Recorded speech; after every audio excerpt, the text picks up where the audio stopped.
ജനുവരിയിൽ അധികാരത്തിൽ തിരിച്ചെത്തിയതിനു ശേഷം നിരവധി സമാധാന കരാറുകളിലും വെടിനിർത്തലുകളിലും മധ്യസ്ഥത വഹിച്ചതിന് പ്രസിഡന്റ് ഡൊണാൾഡ് ട്രംപിന് സമാധാനത്തിനുള്ള നൊബേൽ സമ്മാനം നൽകണമോ എന്ന ചോദ്യം വൈറ്റ് ഹൌസിനോട് ചോദിക്കണമെന്ന് ഇന്ത്യ.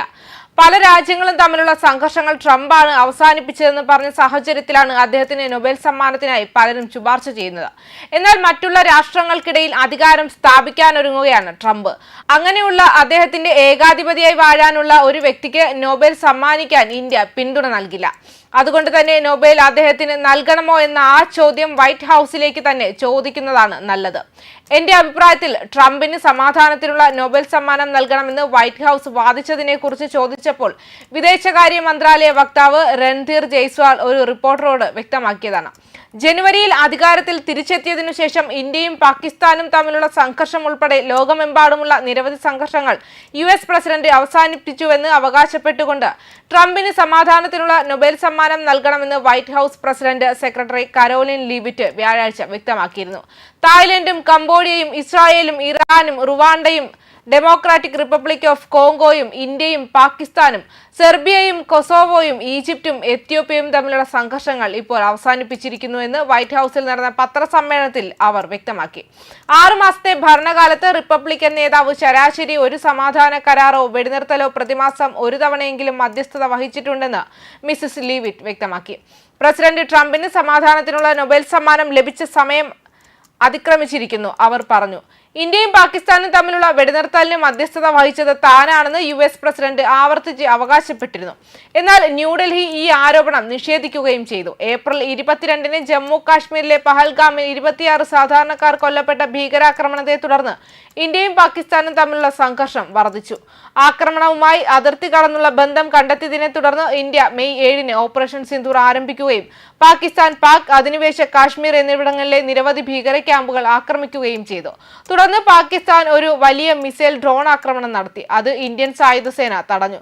പ്രതികാരമായി ഇന്ത്യൻ സൈന്യം പാകിസ്ഥാനിലെ വ്യോമതാവളങ്ങൾ ആക്രമിച്ചു. മെയ് 10-ന് വെടിനിർത്തൽ പ്രഖ്യാപിച്ചതോടെ ശത്രുത അവസാനിപ്പിച്ചു. ജനുവരിയിൽ അധികാരത്തിൽ തിരിച്ചെത്തിയതിനു ശേഷം ഇന്ത്യയും പാകിസ്ഥാനും തമ്മിലുള്ള സംഘർഷം ഉൾപ്പെടെ ലോകമെമ്പാടുമുള്ള നിരവധി സംഘർഷങ്ങൾ US പ്രസിഡന്റ് അവസാനിപ്പിച്ചുവെന്ന് അവകാശപ്പെട്ടുകൊണ്ട് ട്രംപിന് സമാധാനത്തിനുള്ള നൊബേൽ സമ്മാനം നൽകണമെന്ന് white house president secretary Karoline Leavitt വ്യക്തമാക്കി. തായ്ലൻഡും കംബോഡിയയും ഇസ്രായേലും ഇറാനും റുവാണ്ടയും ഡെമോക്രാറ്റിക് റിപ്പബ്ലിക് ഓഫ് കോങ്കോയും ഇന്ത്യയും പാകിസ്ഥാനും സെർബിയയും കൊസോവോയും ഈജിപ്തും എത്യോപ്യയും തമ്മിലുള്ള സംഘർഷങ്ങൾ ഇപ്പോൾ അവസാനിപ്പിച്ചിരിക്കുന്നുവെന്ന് വൈറ്റ് ഹൌസിൽ നടന്ന പത്രസമ്മേളനത്തിലാണ് അവർ വ്യക്തമാക്കിയത്. ഗാസയിൽ ഇസ്രായേലും ഹമാസും തമ്മിലുള്ള വെടിനിർത്തലിന് മധ്യസ്ഥത വഹിക്കാൻ ശ്രമിക്കുന്ന ഡൊണാൾഡ് ട്രംപിനെ ബെഞ്ചമിൻ നെതന്യാഹു കഴിഞ്ഞ മാസം സമാധാനത്തിനുള്ള നൊബേൽ സമ്മാനത്തിന് നാമനിർദ്ദേശം ചെയ്തു. ലോകമെമ്പാടും സമാധാനം, സുരക്ഷ, സ്ഥിരത എന്നിവ പ്രോത്സാഹിപ്പിക്കുന്നതിന് ട്രംപ് അചഞ്ചലവും അസാധാരണവുമായ സമർപ്പണം പ്രകടിപ്പിച്ചുവെന്ന് നൊബേൽ കമ്മിറ്റിക്ക് അദ്ദേഹം ഓൺലൈനിൽ പങ്കിട്ട കത്തിൽ നെതന്യാഹു വ്യക്തമാക്കി. ഇന്ത്യയും പാകിസ്ഥാനും തമ്മിലുള്ള സംഘർഷം പരിഹരിക്കുന്നതിൽ സഹായിച്ചതിന് ട്രംപിനെ ജൂണിൽ സമ്മാനത്തിനായി ശുപാർശ ചെയ്യുമെന്ന് ഇസ്ലാമാബാദ് വ്യക്തമാക്കിയിരുന്നു.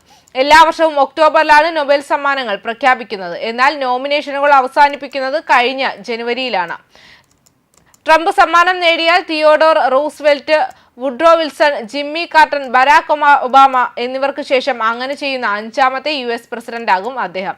അതേസമയം 6 ഇന്ത്യൻ കമ്പനികൾക്ക് വിലക്ക് ഏർപ്പെടുത്തിയിരിക്കുകയാണ് അമേരിക്ക. ഇറാനിൽ നിന്നും പെട്രോകെമിക്കൽ ഉൽപ്പന്നങ്ങൾ വാങ്ങിയതിന്റെ പേരിലാണ് വിലക്ക്. ഇറാന്റെ തീവ്രവാദ പ്രവർത്തനങ്ങൾക്ക് സാമ്പത്തിക സഹായം നൽകുന്ന ഇറാനിയൻ വംശജരുടെ പെട്രോകെമിക്കൽ ഉൽപ്പന്നങ്ങൾ ഈ കമ്പനികൾ ഗണ്യമായ അളവിൽ വാങ്ങുകയും വിൽക്കുകയും ചെയ്തിട്ടുണ്ടെന്നാണ് US സ്റ്റേറ്റ് ഡിപ്പാർട്ട്മെന്റ് വ്യക്തമാക്കുന്നത്.